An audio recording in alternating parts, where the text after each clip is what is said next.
Okay, so what's your full name po, sir? Yeah, I'm Roland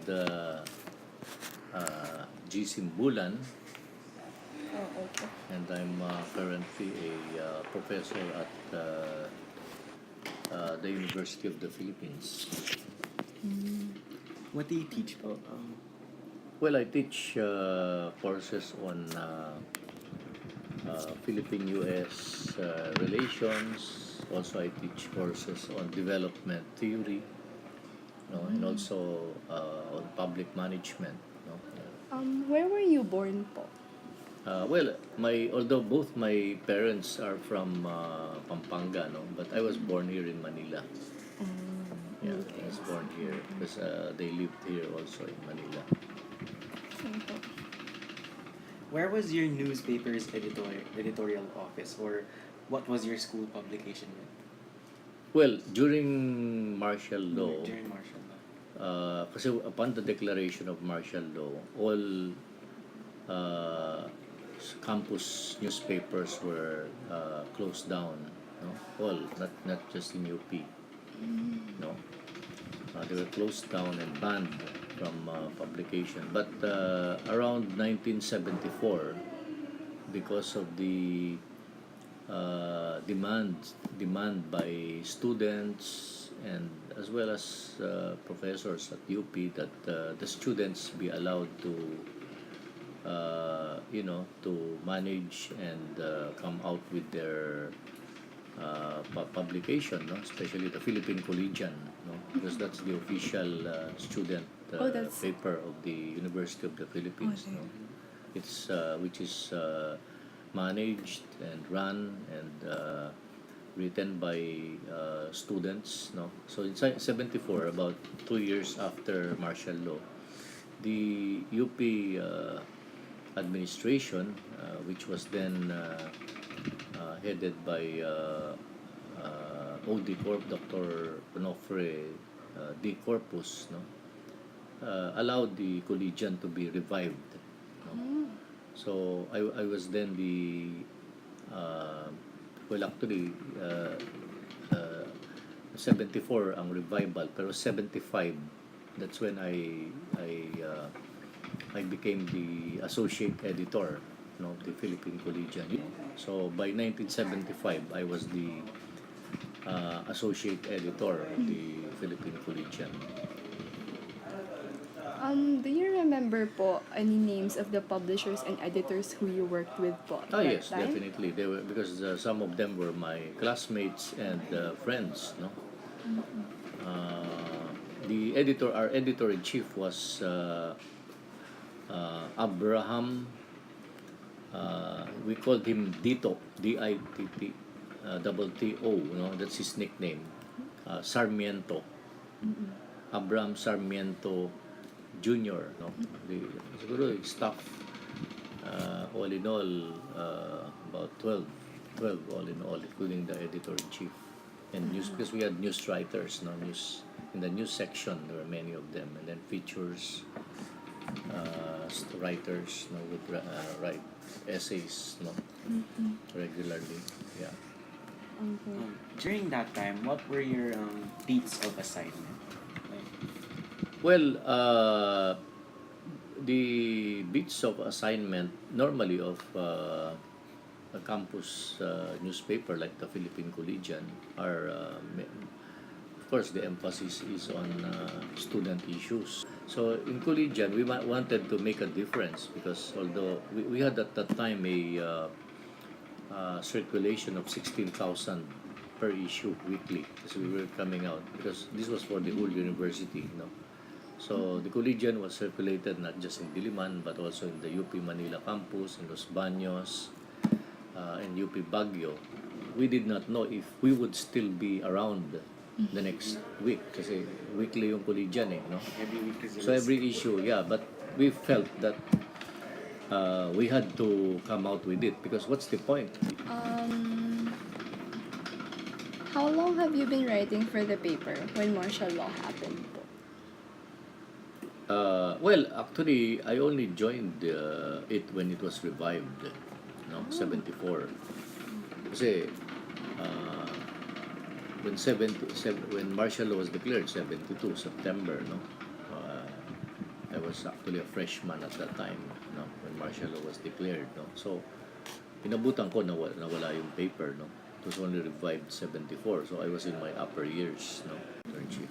Where were you when Marcos proclaimed martial law? Where? Where? I mean, literally where? If you remember. Yeah. When you see, received the news po. well, you see, it was like this.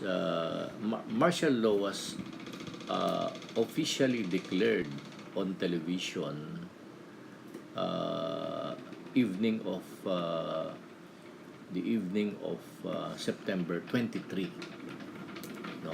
Kasi the reason why they did not announce it right away kasi yung martial law declaration proclamation 1081 no? Dated September 21 no. Ngayon, the reason why the government did not announce it right away was that so that it could give the military and the police to arrest. No? So dineclare officially, nasa bahay ako noon kasi gabi.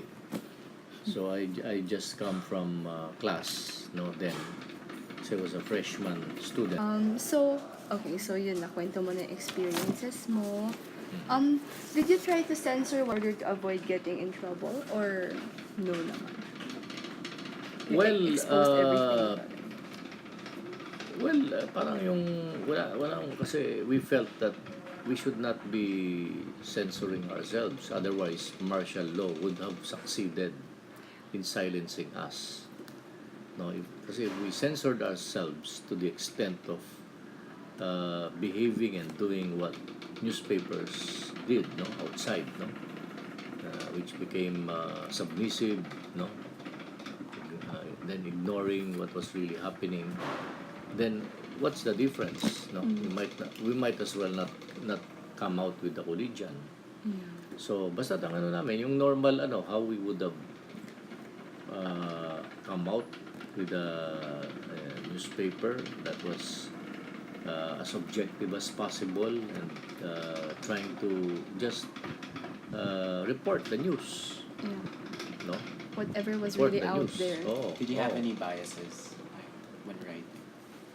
Well, first there is always you cannot remove that because it's like when you witness a crime being committed, no?